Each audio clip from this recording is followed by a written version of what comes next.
এখন বাজে রাত 8টা আর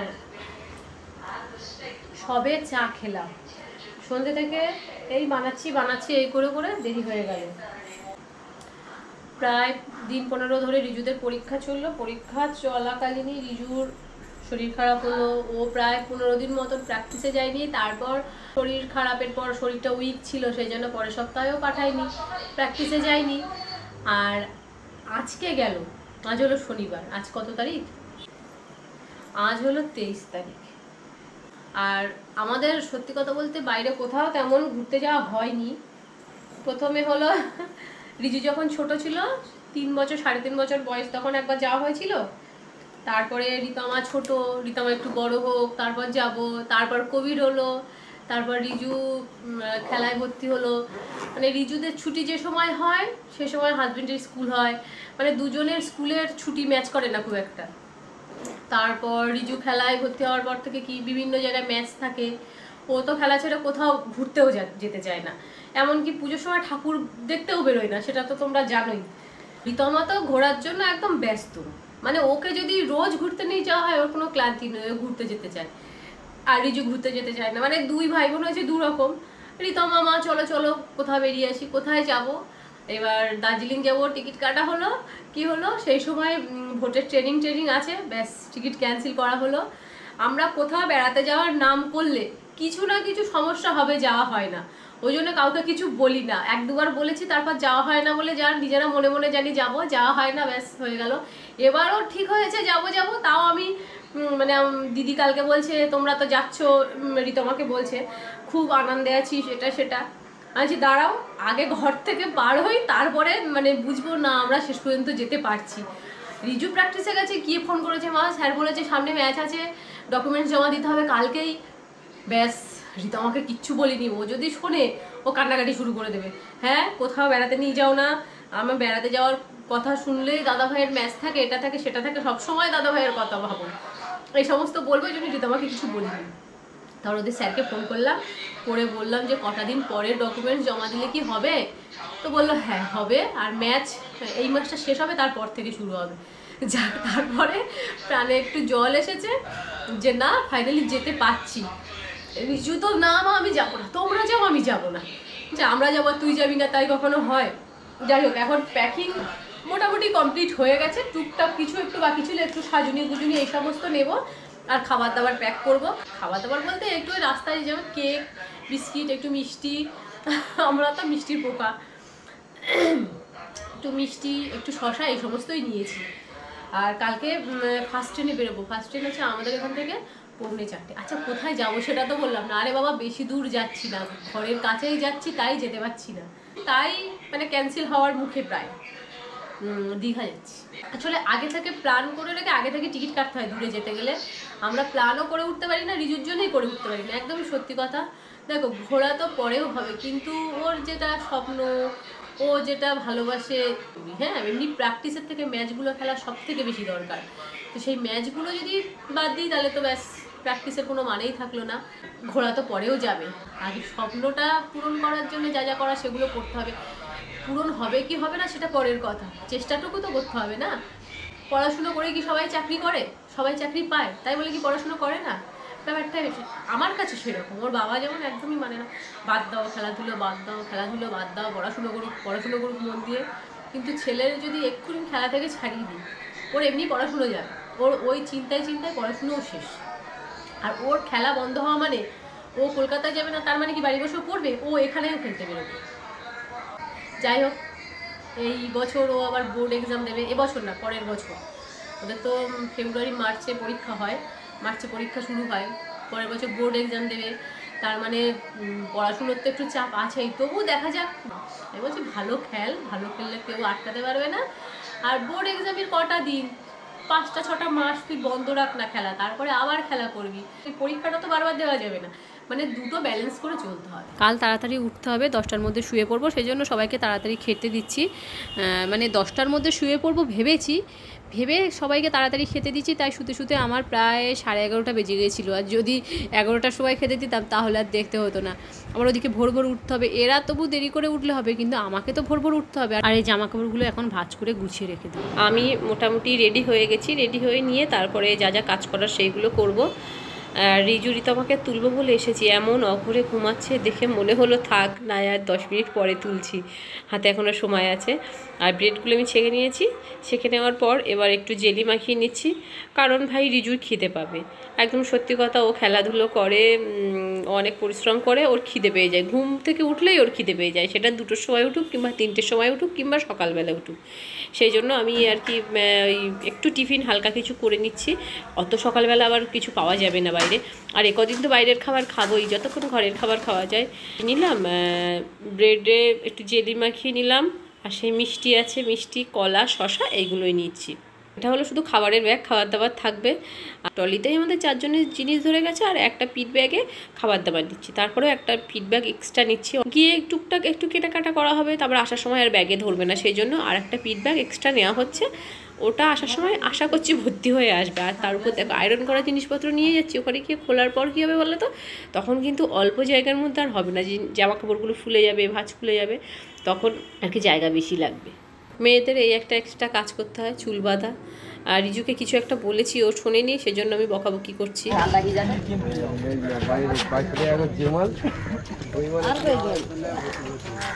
আমরা এখন কিন্তু চলে এসেছি স্টেশনে।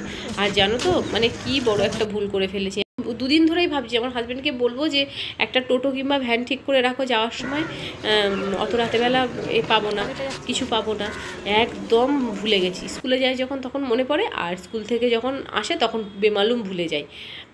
ভাগ্য এতটাই ভালো, মানে রাস্তায় বেরোনোর সঙ্গে সঙ্গে একটা টোটো পেয়ে গেছি, ওই জন্য ভালোভাবে চলে আসতে পেরেছি।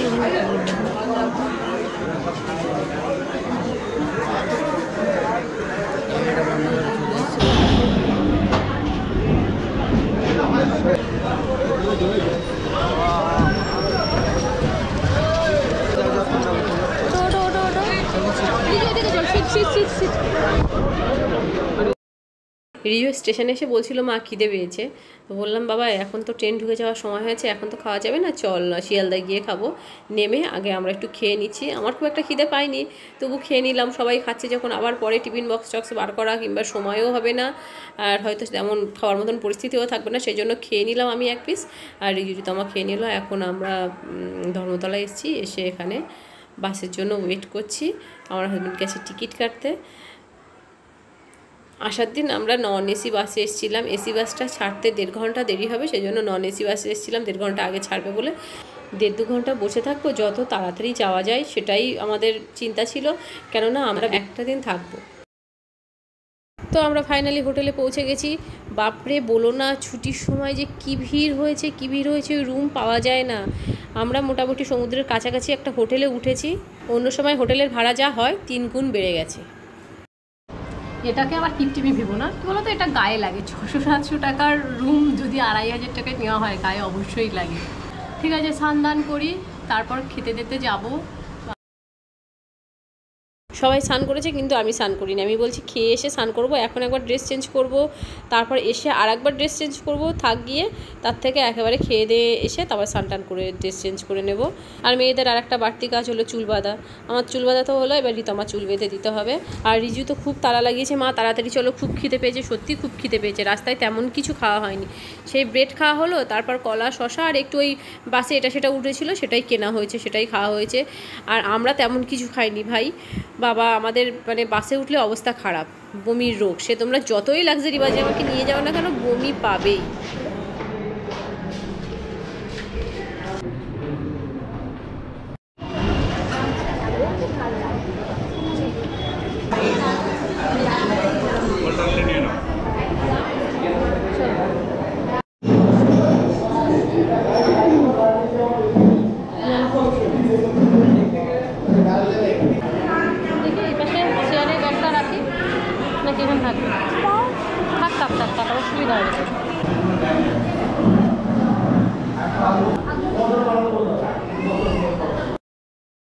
এখন রিজু আর রিজুর বাবা মেনু চার্টটা দেখছে কি কি খাবে, কিন্তু শেষ পর্যন্ত ওই আমার উপরেই ছেড়ে দেবে, তুমি বলো কি কি নেব। তো ডিসিশনটা শেষ পর্যন্ত আমাকেই নিতে হবে। তো আমরা মাটন নিয়েছিলাম 3টে, আর কাঁকড়া নিয়েছিলাম, বড় একটা কাঁকড়া। রিতমা যেহেতু কাঁকড়া খেতে ভীষণ ভালোবাসে সেজন্য কাঁকড়া নিয়েছিলাম, যে ভাগযোগ করে খেয়ে নেব। তো শেষ পর্যন্ত যে কাঁকড়া খেতে ভালোবাসে সে সামান্য একটু খেয়েছে, সবাই ভাগযোগ করে অল্প অল্প নিয়েছে, আমাকেই বেশিটা খেতে হয়েছে। আমি কিন্তু কাঁকড়া খুব একটা পছন্দ করি না, কেননা কাঁকড়া খেলে আমার গলা চুলকায়, আর কাঁকড়া নিতেও চাইনি জানো তো। অনেক সময় নিউজে টিউজে শুনেছি না, দীঘাতে এসে ওই বেড়াতে এসে কাঁকড়া টাকড়া খেয়ে অ্যালার্জি হয়েছে, মানে শ্বাসকষ্ট টষ্ট হয়, ওই সমস্ত ভেবে নিতেও চাইনি। যেহেতু রিতমা ভালোবাসে সেই জন্য রিতমার জন্য নিলাম, আর রিতমাই খেলো না। আর রিজুর বেশ সুবিধা হয়েছে, একদিকে IPL চলছে, একদিকে খাচ্ছে, ও পাশ থেকে উঠে এই পাশে চলে এসছে খেলা দেখার জন্য। এই 2 দিন বেরিয়ে কতটা মজা পেয়েছি তার থেকে বড় কথা, রান্না করতে হয়নি, প্লাস কেউ আমাকে বেড়ে 2টো খেতে দিয়েছে, এটাই ছিল সব থেকে ভালো লাগা। ঘুরে কতটা মজা পেয়েছি তার থেকে এটাই বেশি আনন্দ পেয়েছি জানো তো। যাই হোক, আমি মাঝখানে বসেছি আর 2জনকে মেখে দিতে হচ্ছে। রিজু এত বড় হয়ে গেছে তাও ওর ভাত মেখে দিতে হয়। ও বলে মা আমি মাখলে না ঠিক টেস্ট আসে না, তুমি মেখে দিলে না টেস্ট লাগে খুব, মানে এমন করে বলবে, না মেখে দিয়েও পারা যায় না। এখানে এসেও মা কোনটা দিয়ে আগে খাবো, একটু মেখে দাও, সে এমন করবে তো মানে দেখলে মনে হবে না ও ট্রেনে উঠেছে, বুঝেছো কি বলবো। রিতমা মানে রিসেন্ট কিছুদিন ধরে ঝাল খাওয়া বেশ ভালোভাবেই শিখে গেছে। আগে চিকেনটা আলাদা রান্না করতাম, বেশি ঝাল হয়ে বলে ও খেতে পারে না বলে, এখন বাড়িতে রান্না করলে একসঙ্গে রান্না করি খেয়ে নেয়, ওই জন্য বাইরে বেরিয়েছি, অসুবিধা হচ্ছে না। বড় কাঁকড়া ছিল তো আমাদের 3জনের বেশ ভালোভাবেই হয়ে গেছে, মানে রিজু তো খাবেই না, ওরও গলা চুলকায়, আমারও গলা চুলকায়, এবার কেউ খাচ্ছে না, কী করবো, শেষে আমি কি নষ্ট করব। এবার আমার হাজব্যান্ড বলছে আমি ঠিক আছে আমি একটুখানি নিচ্ছি। ও যেই মানে প্লেটটা নিয়ে কাঁকড়াটা নিতে গেছে, আমি না কাঁকড়াটা তুলে নিয়েছি, ভাবছি বাবা আমি কাঁকড়াটা নেবো ভাবলাম, কাঁকড়াটা নিয়ে নিল। আমি বলছি না না তোমার দেবো, দাঁড়াও ওয়েট করো, আমি কাঁকড়াটা ভেঙে তোমাদেরকে দিচ্ছি। আমরা খাওয়া দাওয়া করে চলে এসেছি রুমে, আধ ঘন্টা একটু রেস্ট নেবো, ভীষণ কষ্ট হচ্ছে, এখন যদি শুয়ে পড়ি না আর উঠতে পারবো না, সেই জন্য মানে শোবো না, একটুখানি গড়াবো আর কি, শোবো না গড়াবো, একটুখানি বসবো, একটু ড্রেসটা আমি চেঞ্জ করবো, একটু স্নান করবো, তারপর বেরিয়ে যাব। আর সেই মিষ্টি খাওয়ার শেষে যদি মিষ্টি খাই না, মনে হয় না কিছু একটা স্পেশাল কিছু একটা খেয়েছি। আমার মাংস খাওয়ার পরে না ভীষণ মিষ্টি খেতে ইচ্ছা করে, খাওয়াটা পরিপূর্ণতা লাভ করে, বুঝেছো। মিষ্টিটা না খেলে যেমন কেমন একটা মনে হয় খালি খালি খালি খালি। 눈 뜨면 눈부신 아침 햇살과 모닝콜로 너와 시작하는 하루, 마치 내 인생의 포커스가 지금에 맞춰진 걸까. 따뜻한 모닝커피의 향기가 오늘 하루도 날 기대하게 만드는 걸, 우리 오늘은 또 어떻게 지낼까. রিজুর কাছে দাও না ব্যাগটা। আমরা সবাই রেডি হয়ে গেছি, একটুখানি যাই ঘুরে আসি, শরীর খুবই ক্লান্ত, ইচ্ছা হচ্ছে শুয়ে থাকতে, কিন্তু বেড়াতে এসেছি তো শুয়ে থাকার জন্য না। যাই হোক, আজকের ভিডিওটা এখানে শেষ করছি, দেখা হবে নতুন কোনো ভিডিওর সঙ্গে, আজকের মতন টাটা।